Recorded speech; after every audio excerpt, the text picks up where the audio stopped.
Okay. Teka lang. Ano ako nagre-record? Okay. Yung mga nanghihingi kasi ng Aiden. So, gagawin ko na lang ng video yung buong online assessment. Okay, so number 1, equation that involves function and its derivatives. Alam natin na differential equation siya. Number 2, when a differential equation has one independent variable, edi siya ay ODE, ordinary. Pag number 3, sa number 3 pala, pag more than one independent variables, siya naman ay partial differential equation. Pagka dalawa or pataas. Ngayon sa 4, enumerate 2 criteria in determining linearity. Ang nilagay ko sa akin, first criteria, the dependent variable and its derivatives has a degree of only 1. So, hindi siya raised to 2, hindi siya raised to 3, raised to 1 lang siya. And ang aking second criteria ay the coefficient of the dependent variable and also its derivatives should be a function of x, not y. So, pwede nyo siya sabihin in simpler terms, which is, for every function of y, there should be a function of x. Function of x not function of y. Bawal yung y times y, yung y prime times y, bawal yan. So, dapat, meron kang y, may katabi siyang function of x. Number 5, it is the highest derivative appearing in the DE. Yan ang order. Number 6, it is the power, which is the highest derivative is raised. So, yan ang ating degree. Number 7 naman, solutions containing arbitrary constants equal to the order of differential equations. Yun ang ating pinaka-solution ng DE, which is the general solution. Number 8, assigning blah blah blah blah by assigning particular values to the arbitrary constants, meaning may mga value na tayo, may initial value na tayo. So once na makita niyo yung keyword na particular, alam natin na yun ay ang ating particular solution. Okay. So number 9, process of deriving a differential equation from a relation with arbitrary constants. Yun yung ginagawa natin, which is eliminating arbitrary constants. So, itong number 10, medyo may kalituhan din to para sa iba.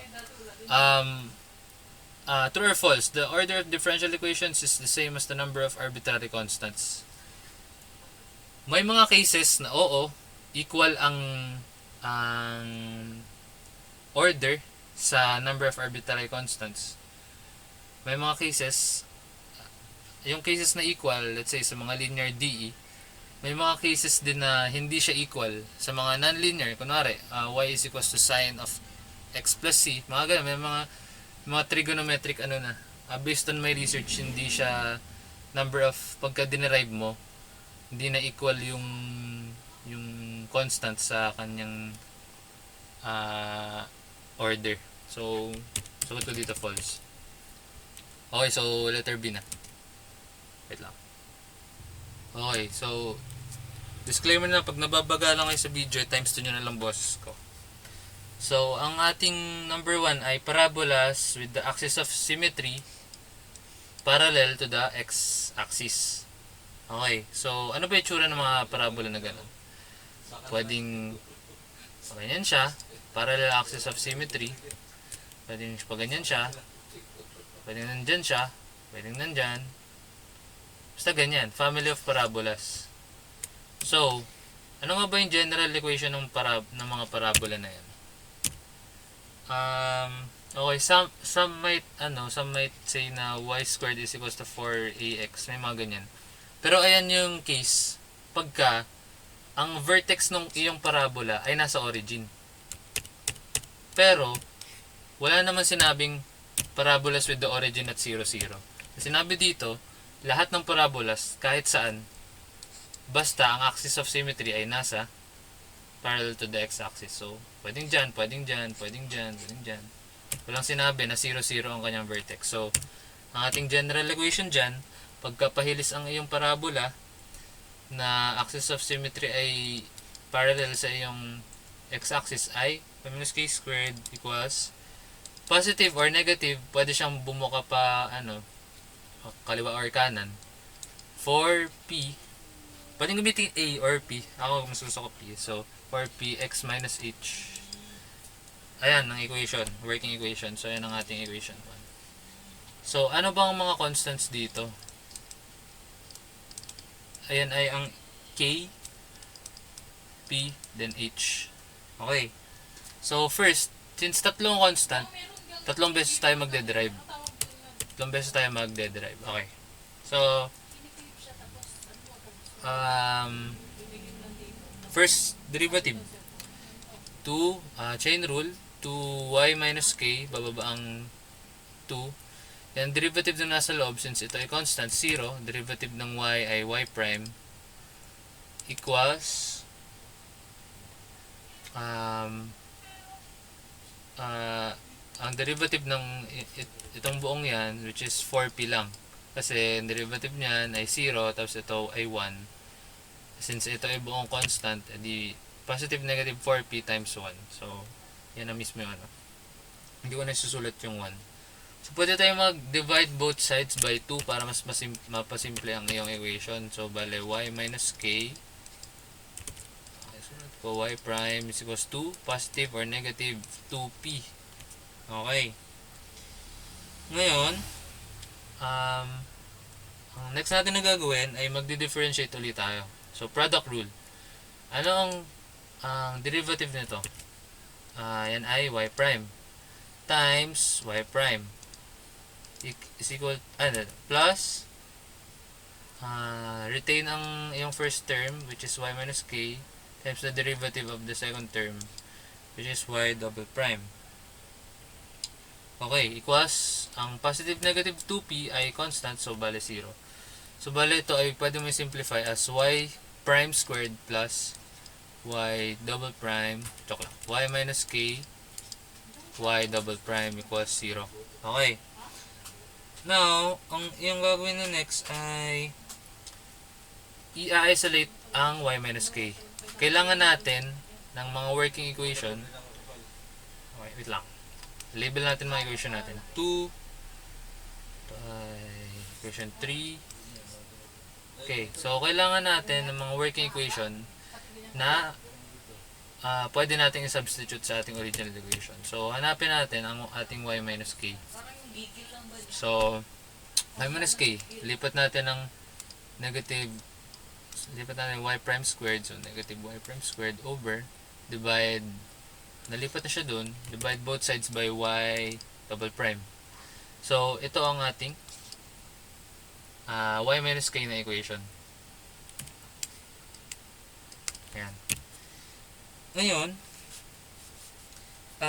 we can differentiate na ulit. Differentiate ang ating third equation.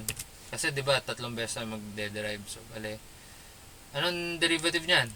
Chain rule ulit. 2 y prime, derivative ng y prime ay y double prime. Y double prime, okay, tama. So, okay, so chain rule, ano ulit dito? Product rule. Ang derivative ng y minus k ay y prime times y double prime plus retain the y minus k y triple prime.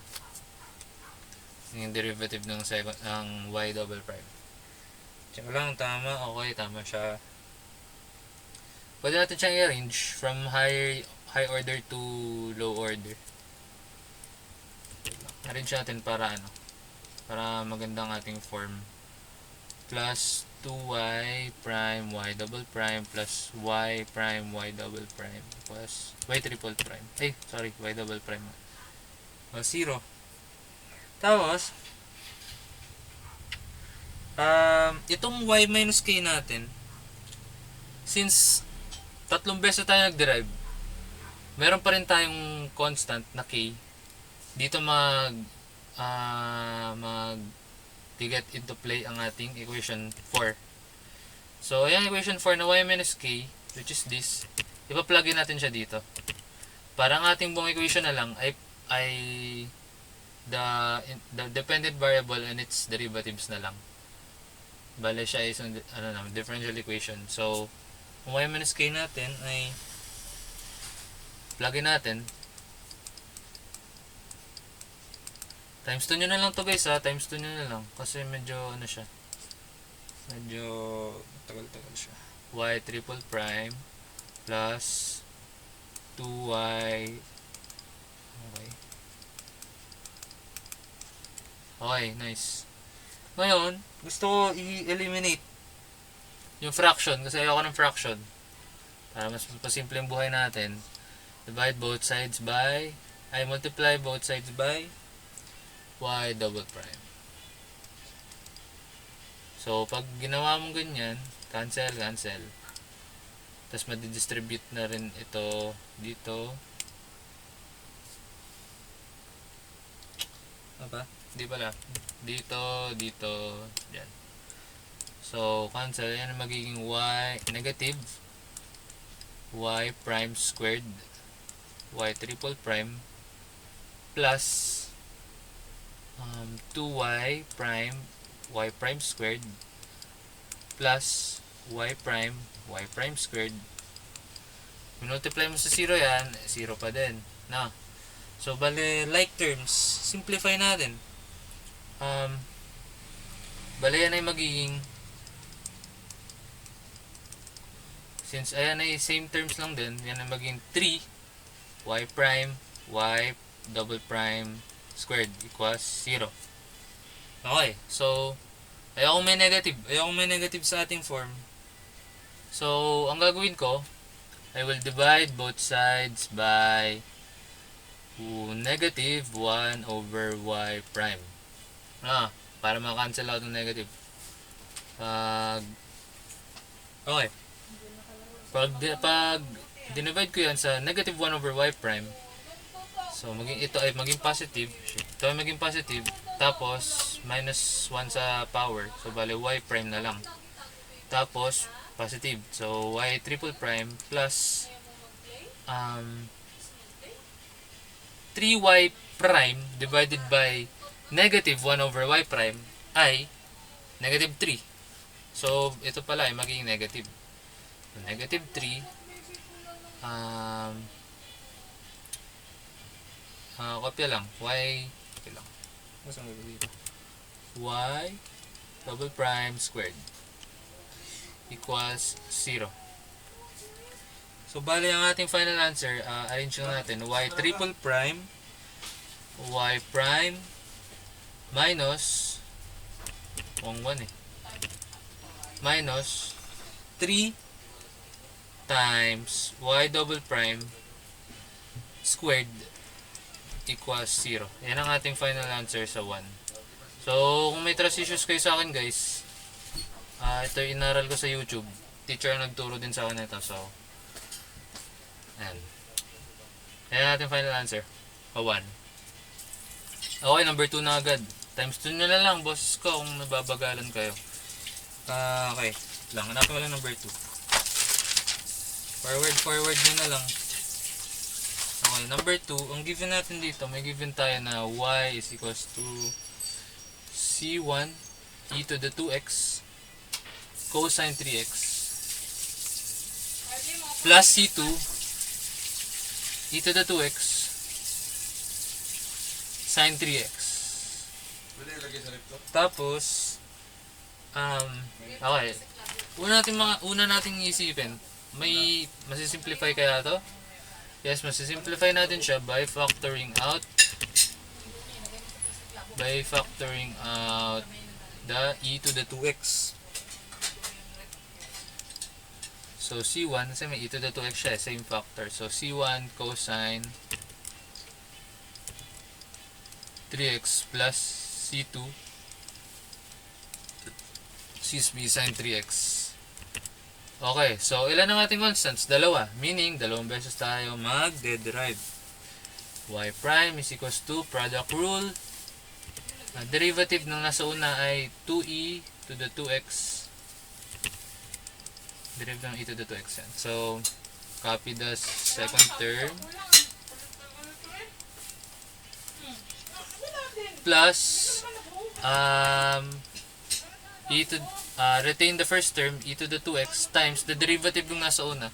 Ayun na, nasa itong second term natin. Derivative ng cosine 3x. Negative sine 3x times 3. Negative sine times 3. So, bale, negative 3 sine 3x multiplied by c1, negative 3c1 sine 3x plus derivative ng sine 3x, which is 3 cosine 3x times c2. So 3c2 cosine 3x. Tama.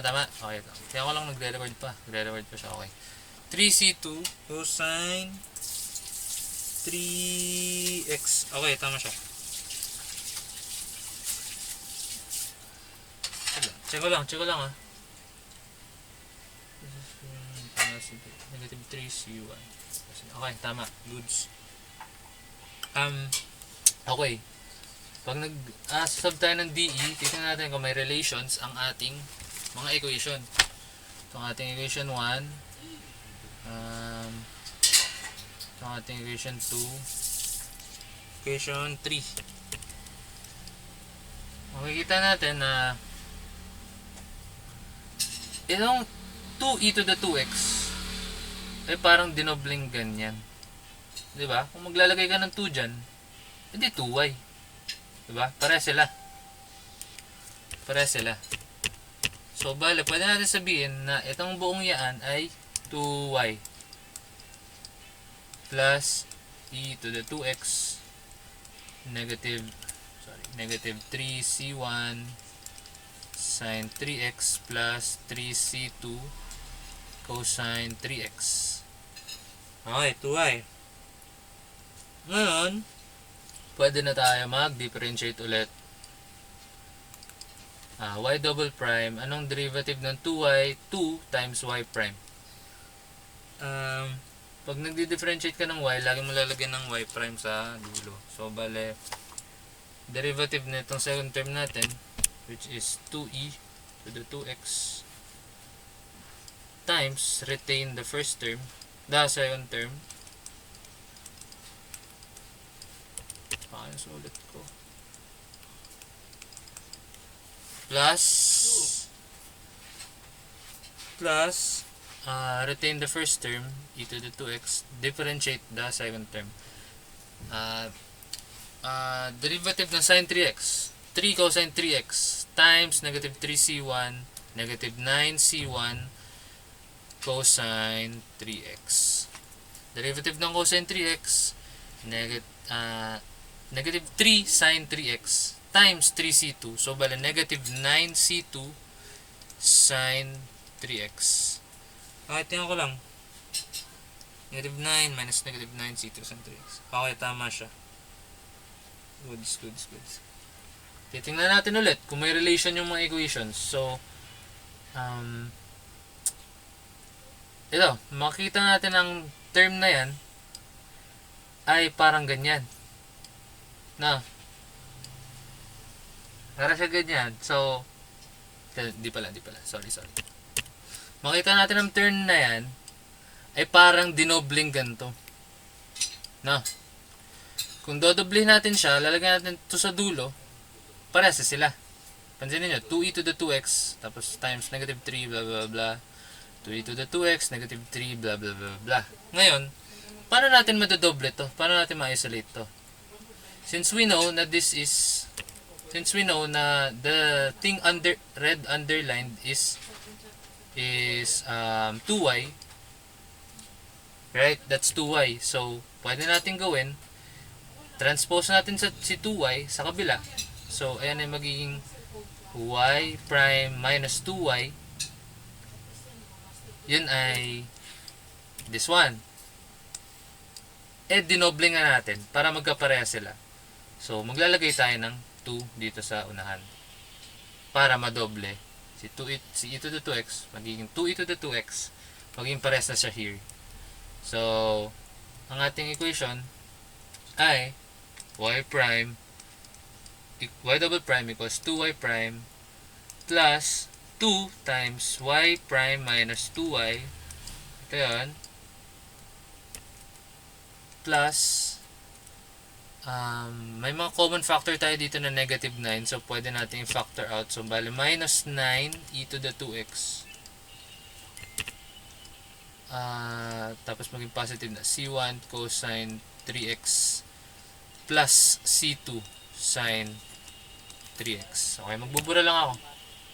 Ano nyo na, i-forward nyo na to. Okay, goods. Okay. Upload. Then, we know na this term underlined in red is our original equation, which is y. Pwede natin siya palitan. So, importante dito guys sa DE na hanapin nyo yung mga relation ng equations. So, maganda na mag-label kayo ng equation. So, 9y. So, after that, pwede tayo mag-distribute na ng ganyan. So, 2y prime minus 4y minus 9y. So, combine like terms, 4y prime. Yan, tapos minus 4 minus 9, so minus 13y. So, wala naman sinabing form si sir na dapat nating sundin. So, ang gagawin ko, i-equate ko na lang sa 0. So, 9, y double prime, transpose 4 sa kabila, minus 4y prime, transpose negative 13, 13y is equals to 0. So, ayan ang ating final answer sa ating number 2b. Check ko lang kung parehas. Y double prime minus 4y prime plus 13y equals 0. Okay, tama. Parehas siya. Okay, moving on sa ating number 3. Ayan, tingnan nyo ulit. Ayan. Moving on to number 3.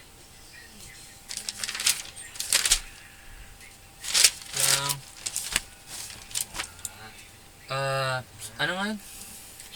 Circles. Check ko lang. Sorry. Check ko lang. Circles tangent to the x-axis.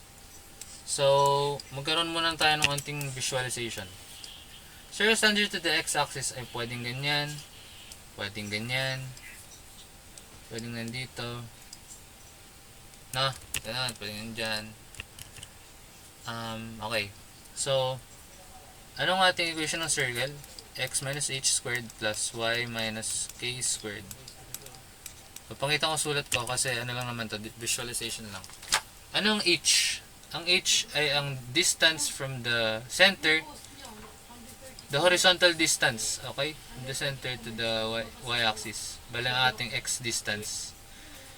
Ang ating k ay ang ating distance from the center to the x-axis. Yan ang ating y distance. Y distance. Okay. So, let's say, ang ating circle ay tangent sa ating x-axis. Meaning nakadikit sa x-axis. So, bale, ang ating k na ang distance from the center to the x-axis ay equal din pala sa ating radius.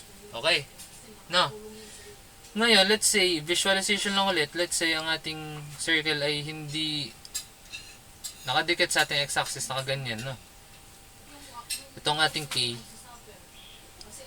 No, kasi distance from center to the x-axis eh. Ang ating y height, y distance. Ang ating k distance, k height. So, yan ang ating k. Ang ating radius ay itong pula lang. So, pag hindi siya tangent, the k is not equal to the r.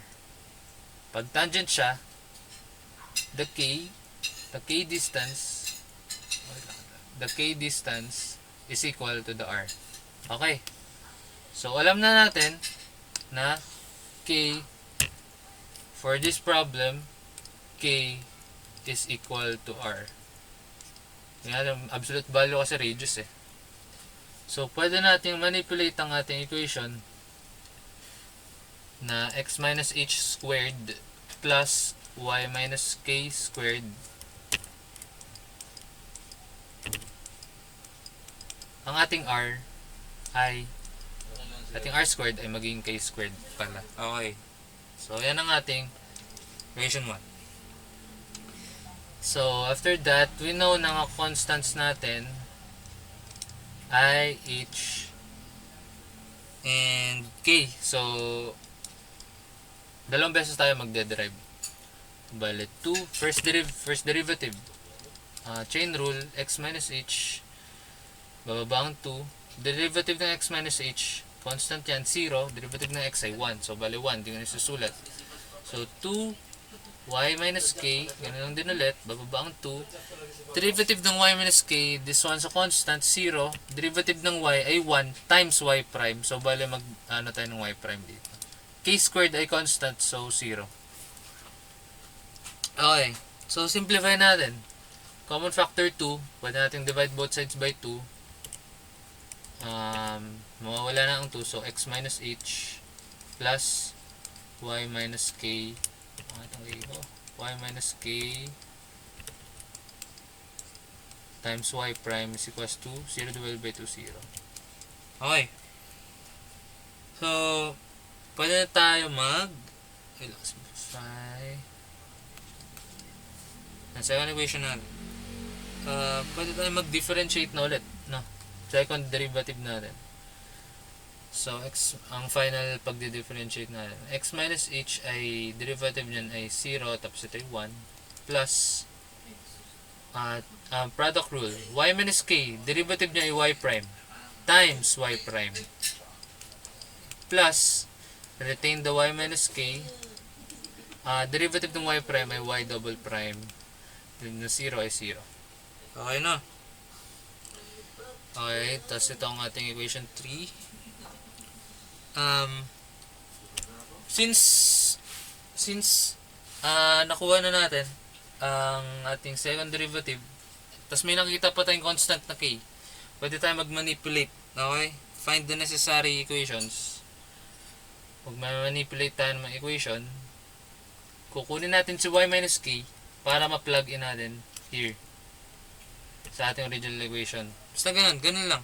Magmamanipulate kayo na may equation para mag-plug in sa iba't ibang equation na nauna. So, bali, hanapin natin si necessary equations. Y minus k. Pagka i-isolate natin si y minus k, lilipat ang so, bali, maging negative 1 to. So, yan ay, ito ay y prime squared eh. So, negative y prime squared divided by, since lahat ng ayan ay nasa kanan na, i-divide natin ito, both sides. So, bali, y double prime. Yan ang ating y minus k. This one is our fourth equation. So, ano pa bang kulang? X minus h at k. So, paano natin mahanap ang k? Lipat natin to. So, bali, negative k is equals to, so basically, pagka ang ito ay pwede natin simplify. So, factor out negative. So, bali, 1 plus, positive na siya, 1 plus y prime squared over y double prime minus y. Ngayon, kung gagawin ko siyang positive, multiply both sides by negative 1, k is equals to, maging positive na siya, y plus y prime squared, y double prime plus y. That's our fifth equation. Ito ang ating k. Okay. So, meron tayong y minus k, meron tayong k. Kulang na lang ang x minus h. So, pwede natin i-plug in ang equation 4 at 5. Pwede natin i-plug in ang equation 4, which is this, sa ating equation 2. Bakit natin gagawin yun? Pag pinagin natin y minus k here, x minus h na lang ang matitirang unknown. Yun ang need natin hanapin. Once na mahanap natin yun, pa-plug in natin dito. May y minus k na, may k na, x minus h na lang ulang. Okay. Plug in 4 into 2. Okay. So, bali, x minus h. Ilang minutes ang video na to? 30 minutes. Sige, medyo malapit na matapos. X minus h. Plus, y minus k natin ay, wait lang. Y minus k ay negative 1 plus y prime squared over y double prime. Yan ang ating y minus k. Y times y prime. So dito yan. Equals 0. Okay, goods.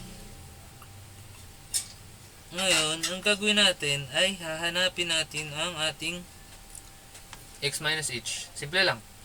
Transpose natin yung naka-red underline sa kabila.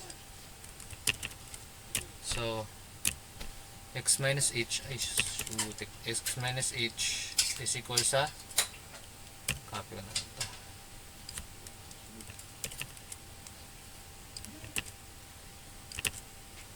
Ano ba yan? Since transpose natin, maging positive na siya. Tanggal na yan.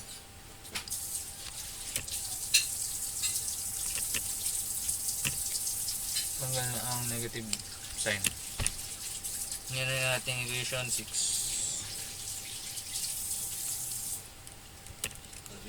Tapos, okay, meron tayong x minus h, goods na. Meron na tayong k, goods na. Meron tayong y minus k, goods na. Tapos, pwede natin i-plug in sa ating original equation. So, okay, ang x minus h natin ay copy ko na lang. Wait lang, sorry. Para mabilis. 40 minutes na nata tayo. Ano ba yan? Nangyari dito? Ayan. Diba? Squared yun. X minus h squared. Plus ang y minus k natin, this one y minus k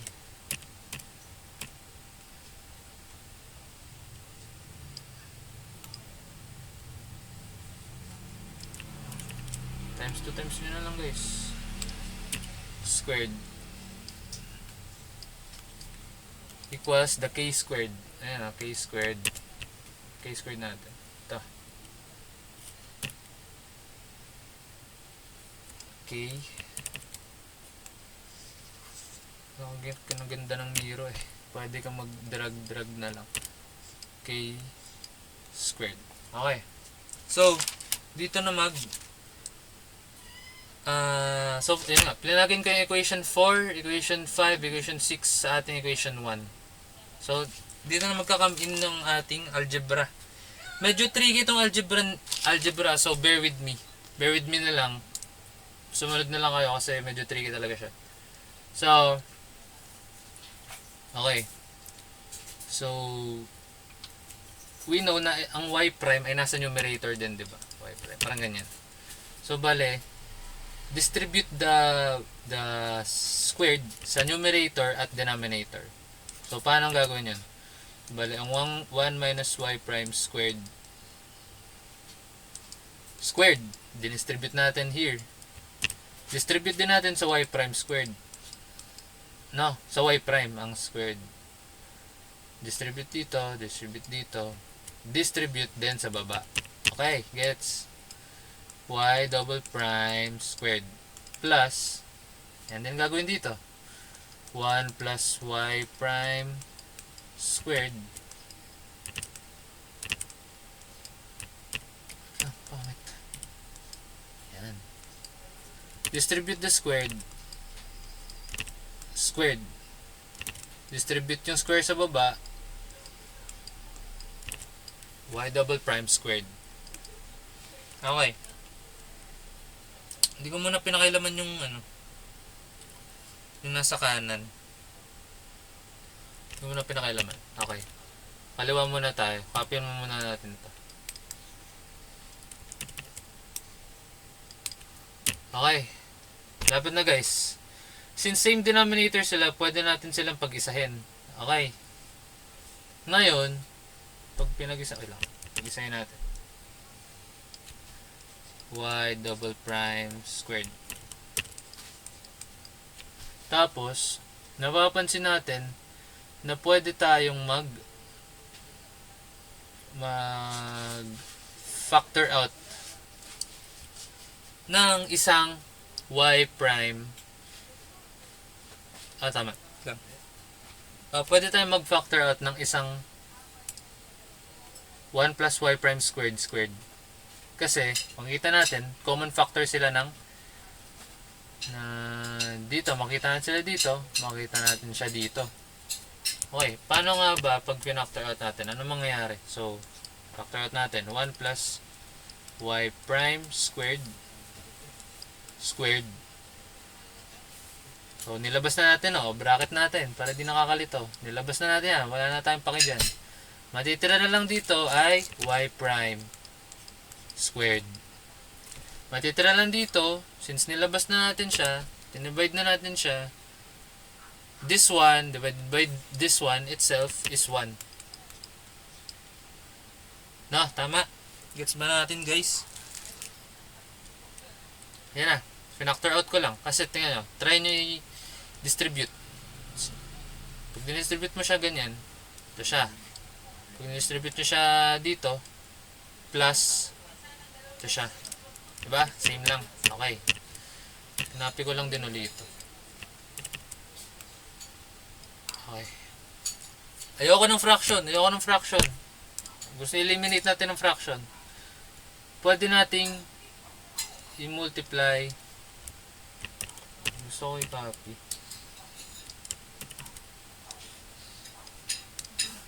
Pwede natin i-multiply both sides by y double prime squared. Okay, so makakancel na this, makakancel na yan. So bale, copy lang natin itong nasa taas. Yan, kasi yan na lang matitira, diba? Numerator na lang matitira. Ay. Yan, bilis. Yan na lang matitira. Equals. Ano ang rule pagka nag-multiply ka ng something with the same power? Kumari, a raised to the m, b raised to the m. Pag-iisahin mo yung power, diba? A, B, M. Yan ang gagawin natin here. Okay? So, paano natin gagawin yan? Y prime, which is our B, itong ating A. B times the A, B, C. Okay. Tapos na ganun. Y prime, i-distribute natin dito. So, bale, 1 plus, okay, malilito dahan-dahan nyo lang gawin siya. Talagang medyo nakakalito talaga pag nag-multiply kayo ng mga indices. Y double prime. Teka lang. Tama. Y double prime over Y double prime. Distribute sa second term. Y double prime. Pag-isahin ang ating power, katulad ng sa rule, 2.